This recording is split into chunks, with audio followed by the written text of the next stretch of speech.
Good morning. Come on in, grab a seat.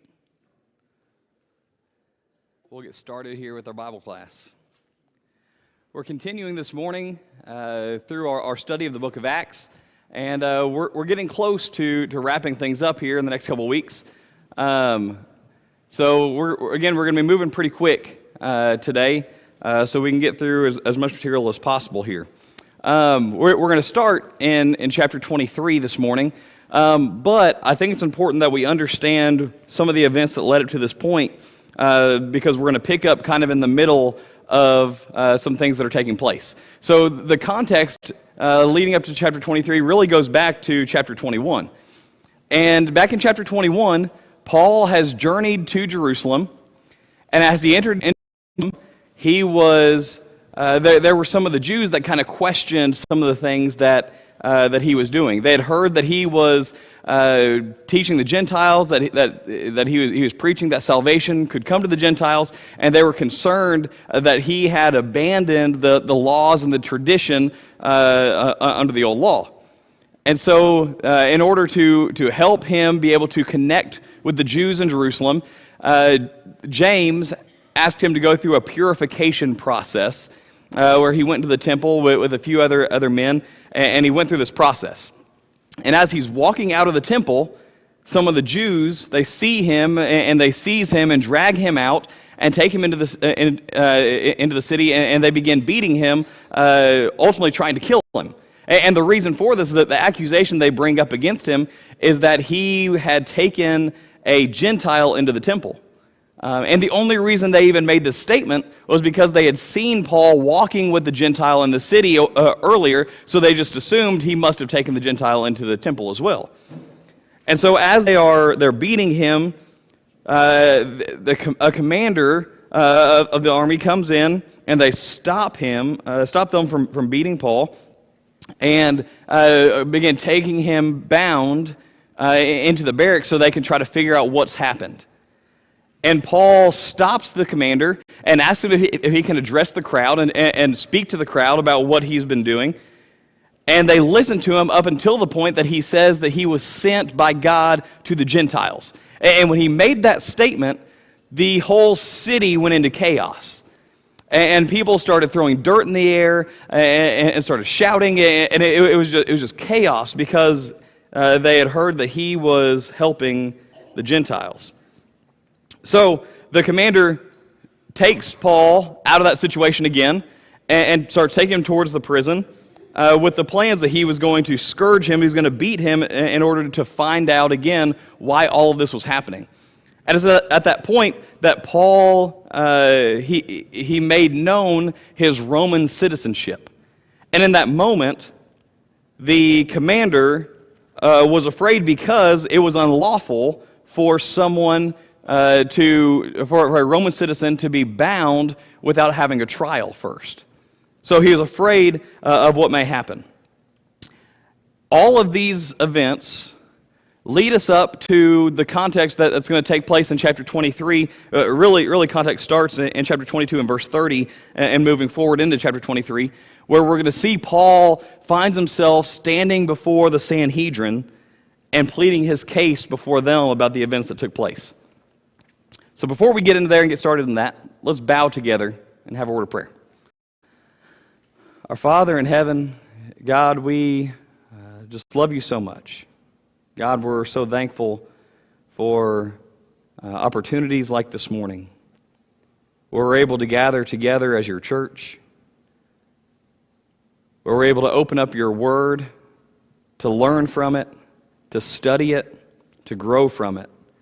And Father, we just pray that you'll bless each of us as we study. Help us, God, to open our hearts and our minds and allow your word to penetrate deep into our hearts so that we can be better equipped to go into the world and to be your people. Thank you most of all for Jesus. There's name we pray. Amen. All right.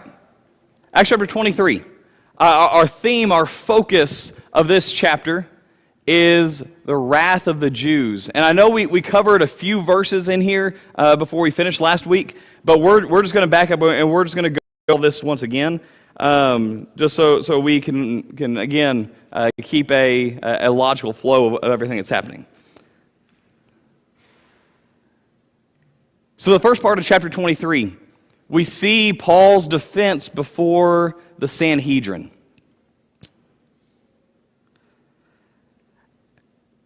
Acts 22 and verse 30 tells us that the next day, after Paul had been taken by the commander away from that crowd that was trying to kill him, he now finds himself standing before the Sanhedrin. And as he begins his defense before them, he starts by making the claim that he has lived in all good conscience before God until this day. You see, Paul wanted the Sanhedrin to understand that everything that he has done were things that he thought were right. And this even is the case going back to his time before he was a Christian. He talks many times about how even when he was persecuting the church, he thought he was doing what was right. He thought this is what God wanted him to do. And so all throughout his life, he has always done the things that he thought was right, done things that where his conscience was still good for all of the events that were taking place. But what's interesting is as Paul makes this statement here in the first couple verses of chapter 23, the high priest, whose name was Ananias, commands that Paul be struck in the mouth. Paul says, I've done everything in all good conscience, and the high priest commands he's struck in the mouth for it. I think it's really interesting. Evidently, the high priest was offended that someone who was accused of such serious crimes would claim to have a clear conscience. And maybe I understand that to a certain degree. You know, a lot of times we say that someone is innocent until proven guilty, but I think a lot of times when you're in a court system, oftentimes people view it the other way around, right? You're guilty until you're proven innocent. And in my mind, I see the high priest here. Here's these incredibly terrible claims brought before him that he had brought these Gentiles into the temple and defiled the temple. And so in his mind, he assumes Paul must be a criminal, that he must be a terrible man. And so when he says these things, he's offended by his words and commands that he's struck in the mouth. But Paul's response to the events that take place are maybe even a little more shocking.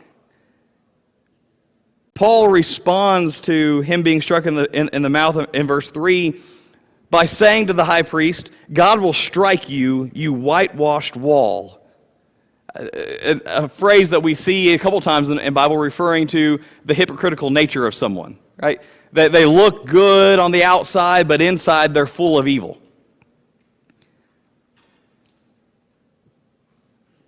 It's kind of surprising to me that Paul would make such a serious statement towards someone in authority like this. But Paul's statement, by making these claims about Ananias, were probably pretty accurate from what we understand.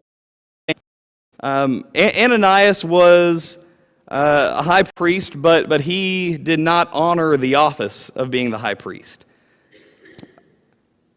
The ancient historian Josephus, in talking about Ananias, he said that Ananias stole for himself the tithes that belonged to the common priest. So we see Ananias, an incredibly greedy man, who was taking what wasn't his and causing others to suffer because of it. So he was a man who clearly did not honor the office of being the high priest.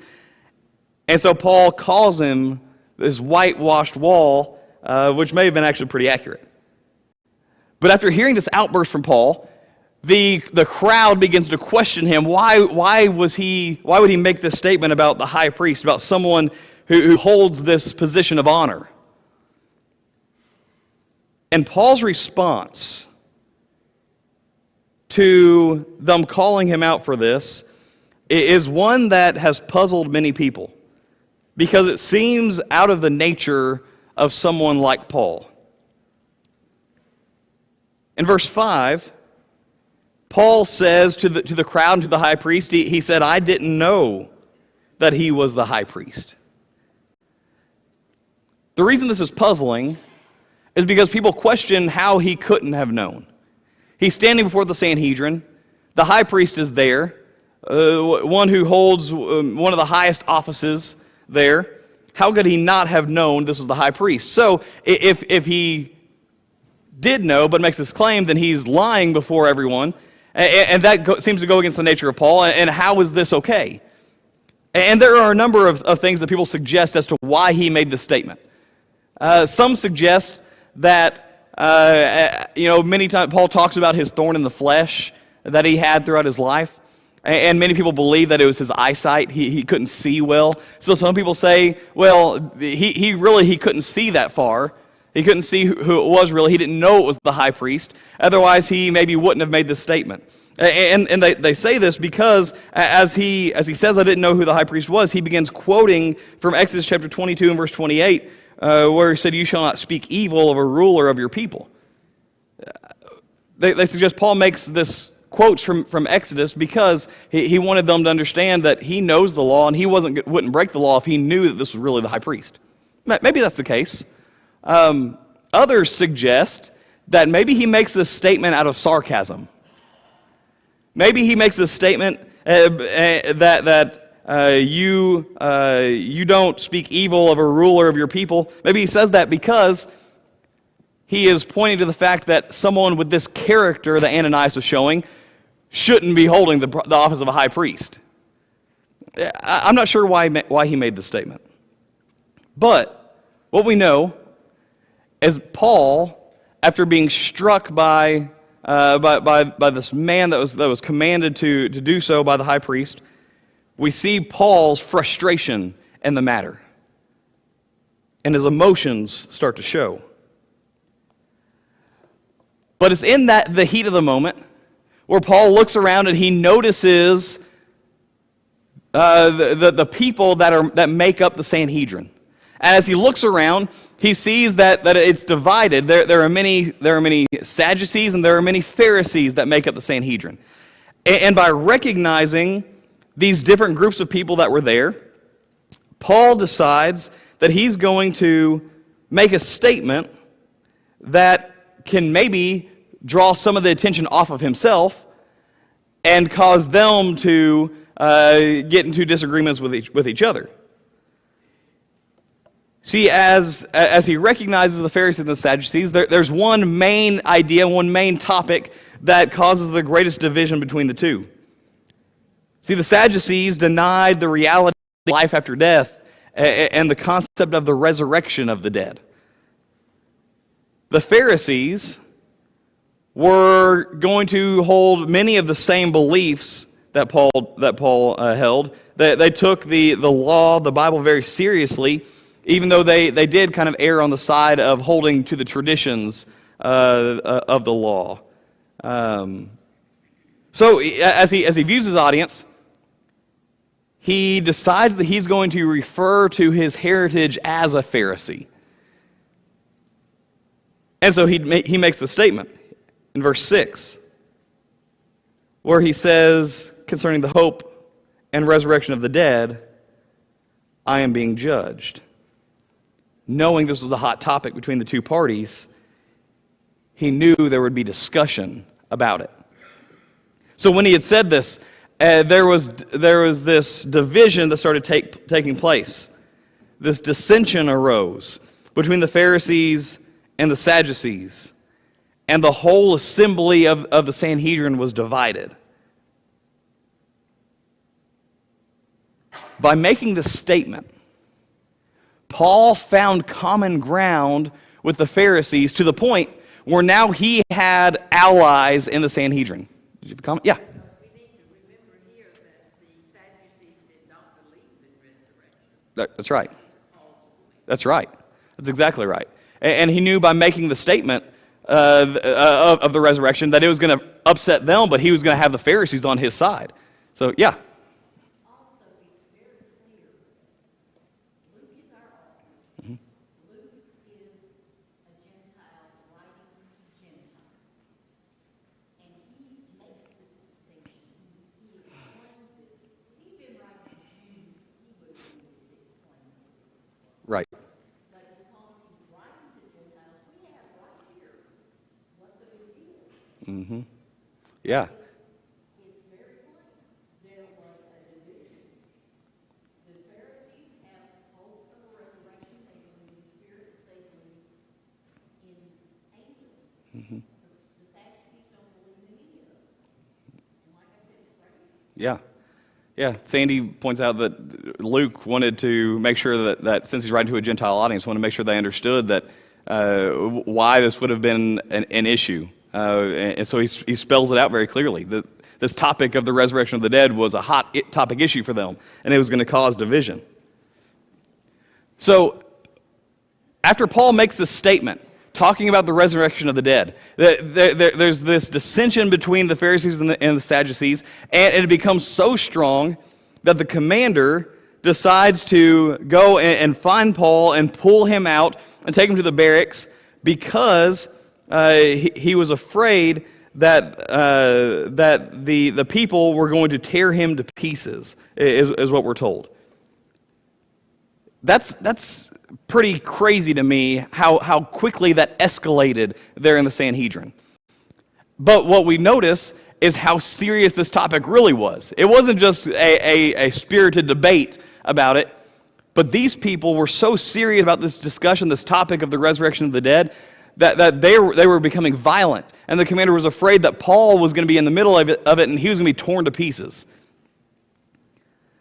So Paul is taken, put back in the barracks, and he's held there for a while. So as we move into verses 11 through 22 of chapter 23, we see where while Paul is in the barracks still, there is a plot against Paul that begins to form among the Jews. In verse 11, we see a message that comes to Paul from Jesus. And that night, the Lord begins to speak to him. And he says in verse 11, "Be of good cheer, Paul, for as you have testified for me in Jerusalem, so you must also bear witness in Rome." I want you to imagine that you're Paul in that moment. Think about your day that has just taken place. You're in Jerusalem. You go through a purification process because you want to make sure that you are able to connect with the Jews that are there in Jerusalem. You're doing everything right, and you're doing things peaceably. But all of a sudden, you're drug out by a mob and beaten almost to death. And now you're standing before this crowd trying to plead your case. And once again, because they find out that you're helping the Gentiles, they become violent towards you once again, and you get drugged and thrown into prison. And then you stand before the Sanhedrin. And one of the leaders in the Sanhedrin, the high priest, this man who's supposed to be a spiritual leader, here's the first words come out of your mouth, and he has you smacked in the face. And then once again, there's so much conflict around you that people are afraid that you're going to be killed once again, so that you're taken and thrown back in prison. That's a day. Man. And now, as he's sitting in prison, the Lord speaks to him. And what that must have done for him. To know that with him through this all. While he's faced great difficulties and great challenges, the Lord has never left him. And Jesus speaks to him and encourages him. And he shares with him this message that he would be going to Rome and bear witness just like he had done in Jerusalem.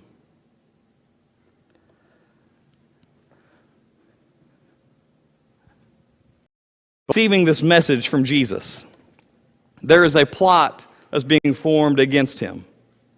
We see in verses 12 through 15, where there were several Jews who decided to band together, and they made an oath that they would not eat and they would not drink until Paul was killed.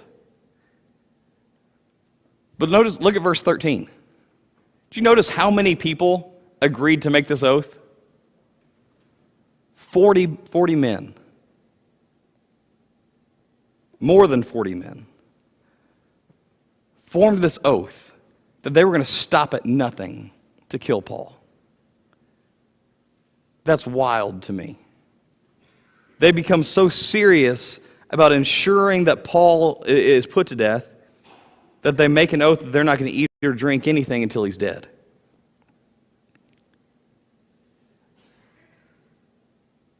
They end up going to the chief priest, to the elders, and they tell them to gather the council back together once again, gather the Sanhedrin together. And as they do so in the morning, they're to state that they have more questions they'd like to ask Paul, so they would bring Paul back to the Sanhedrin, and as he was journeying there, they would ambush and kill him.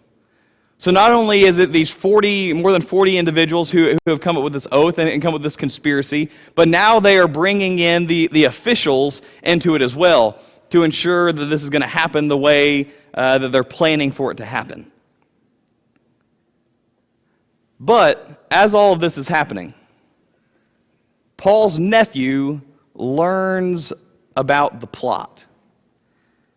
He overhears discussion about this plot to kill Paul.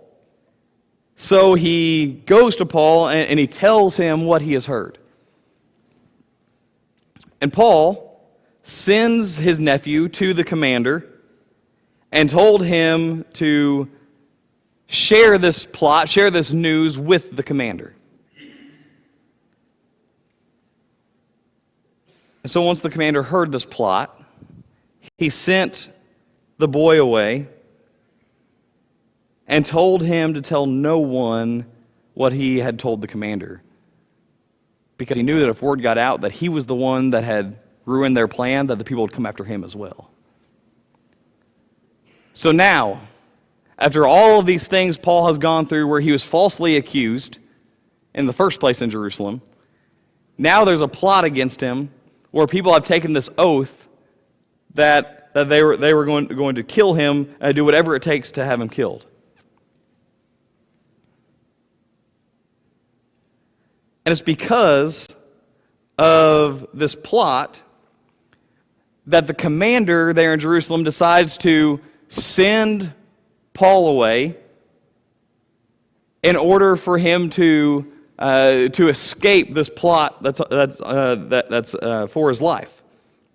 We see here in Acts chapter 23, verses 23 through 35, where Paul is sent to Felix.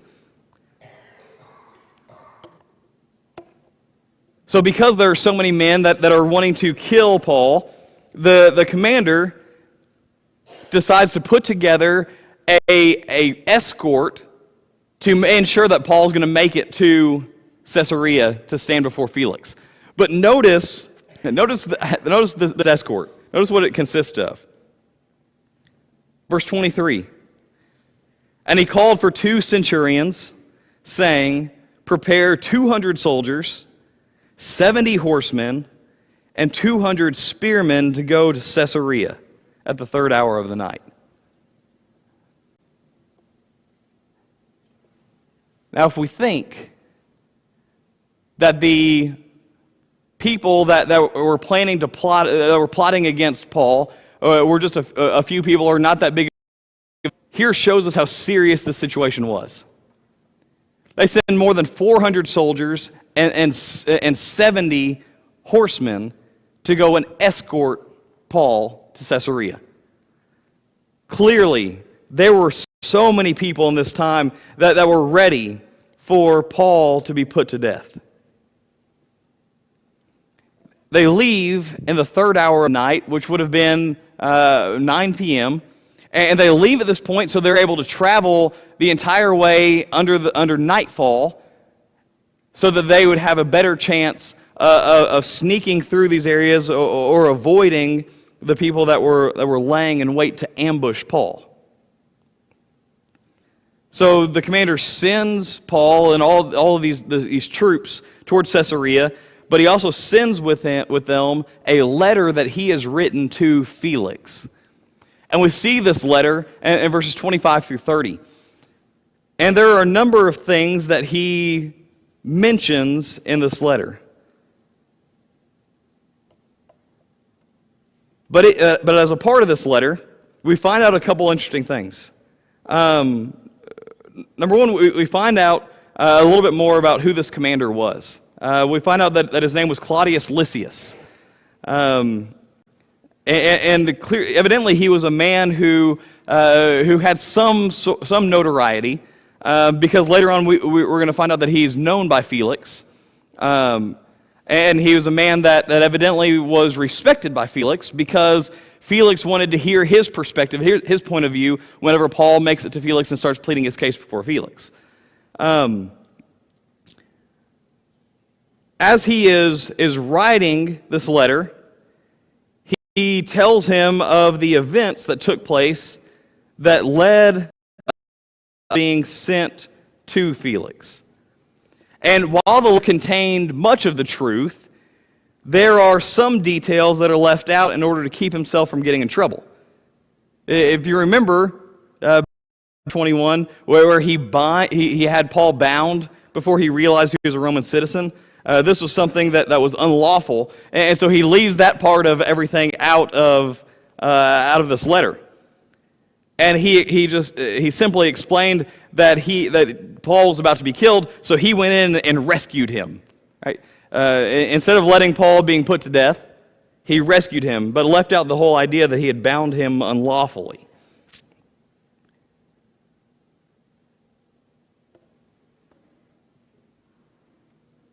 He explained that he wanted to know why he was being accused, so he took Paul before the council. Again, something I think is really interesting in this letter. As a result, they realized that he had done nothing to deserve death under the Roman law.